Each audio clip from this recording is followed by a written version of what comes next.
How you guys doing? Good. You doing good? Enjoying your off week or no? Not yet. Not yet. A little bit. Okay, good. As the video said, I have cerebral palsy, which is caused by accident at birth. I was without oxygen. I was without oxygen for 5 minutes or 300 seconds. 300 seconds caused me to be in this wheelchair, and I've you know, and like I was stuck in my own. I was like I was stuck in my own head. Like I was stuck in my own head, and I didn't want to play. I didn't want to do anything. I didn't want to accept that I was in a wheelchair for the longest time. I prayed to God, and I said, please, God, make me normal, make me normal. But as we know, normal is only a setting on a washing machine. There's no normal. There's no normal. And I you know, and then I got really depressed when I was like 16, 17, and I was like, I wanted to, you know, and I got really depressed, and I tried to commit suicide. I was in my bed, got in my wheelchair, tried to be as quiet as I could so I didn't wake my mom up, and I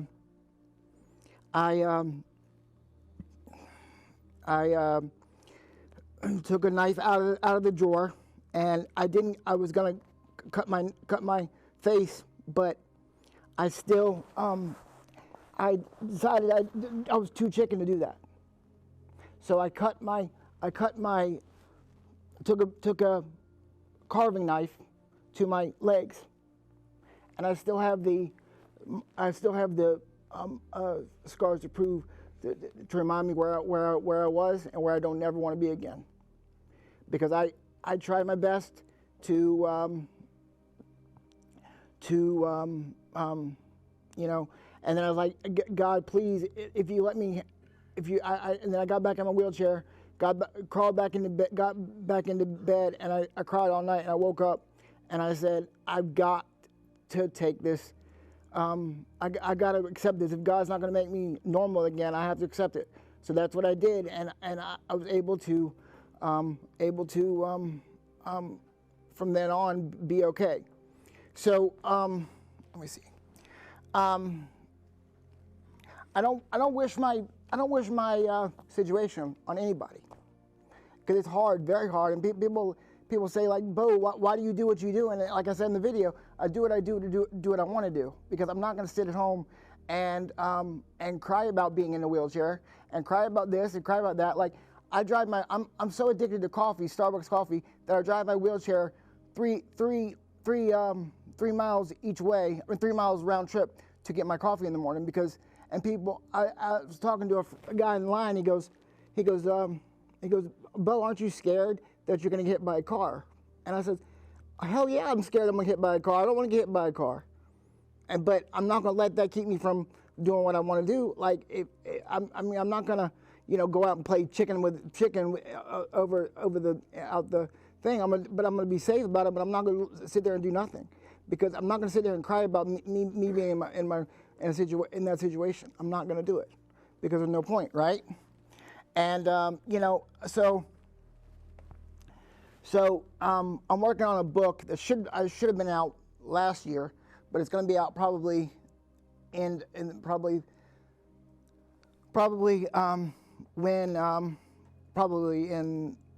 March or April, if I can get my butt writing it, but it probably can't. But one of the chapters in there is called "Celebrate Your Wins," and when you win, what do? When y'all win a football game, what do? Y'all go crazy, right? Y'all go crazy, and the Diet Coke, shotgunning, that's awesome. I see it on Twitter and Facebook and everywhere. It's like, y'all celebrate your wins, right? Like, and because it's hard as hell to win a football game, right? Hard as hell, no matter you're playing the Sisters of the Poor or you're playing Penn State, or it's hard to win a football game. Like, that's all. So that's all. That's all you do. I remember when I first went to the when I first when I first was able to take myself to the bathroom when I was 9 years old. I was able to. I was taught in therapy how to transfer it to the toilet to do whatever, and I celebrated that fact because it was so hard that I did that, and and it was fun. It was fun, and I had to celebrate that fact that every day you get up is a win. Celebrate your wins no matter what size they are, because every day you wake up, that's a win. Because my mom died on Saturday, and I'm here doing that because she would want me to do that, and I celebrate her by wanting to do this because she was so excited for me to do this, and they offered me to be rescheduled it, but I said no, I want to go ahead and do it because it's my it's what my mom wanted to do, and I have nothing else to do, and this is cathartic for me for when it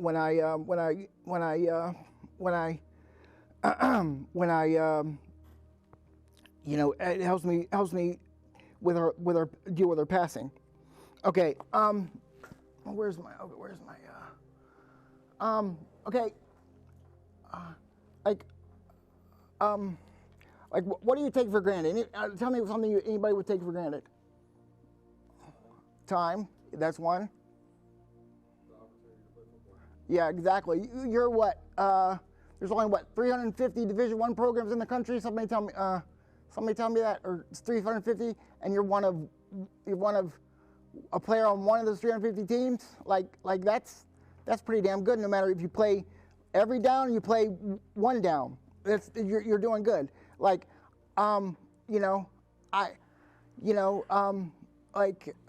else do you take for granted? Waking up in the morning, how about being able to get yourself dressed? How about being able to drive yourself here?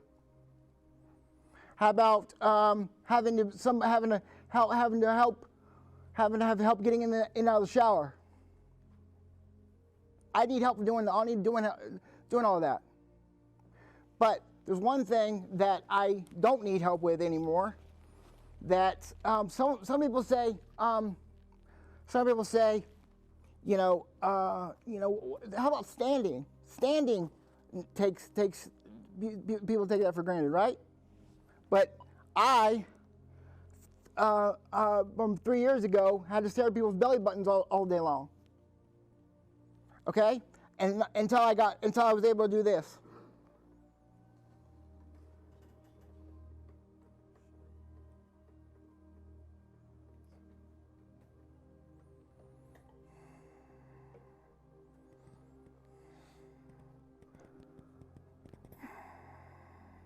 So now, instead of looking at people's belly buttons, I can look at people straight in the eye. Because when that first happened, when I was able to see people in the eye, I bawled crying. I was bawling because I've never seen look people in the eye. People have been looking down at me like I was some kind of bald-headed stepchild or something. Like it was like terrible. Like they didn't think I was worth the salt. But as soon as I was able to stand up and look them in the eye, and no matter if they saw me or not, first meeting me or not, they liked it, or they respected me more. No matter I don't know what it is. Okay. But for that's the reason. Now one of the things one more thing. Now what is this helmet? It's a nice helmet. What does that represent to you? Anybody? Yeah, team. That's one thing. Safety. That's a good thing. Because some of you would go nuts and keep. Some of you so crazy you'd do it without a helmet, which I understand because I would do the same thing sometimes. So what else? Yep, because you love to play the game, don't you? To me, that helmet represents freedom. And you're like, Bo, what? I don't get freedom. What does that mean? Freedom. What is that? Because when I'm at a football game when I'm at a football game or baseball game or whatever game it is, okay? I'm free because I don't think, and I'll never get to run through the tunnel, and I'll never get to score a touchdown, touchdown. I'll never get to have the hot cheerleader on my arm, but and y'all do, and I want y'all to run through walls for people that can't. If you're having a bad day, just look at me, or look at or think about me and saying, if he can do it, then why can't I? And that's all it comes down to. And one more thing, always remember to dominate the day. Thanks, guys.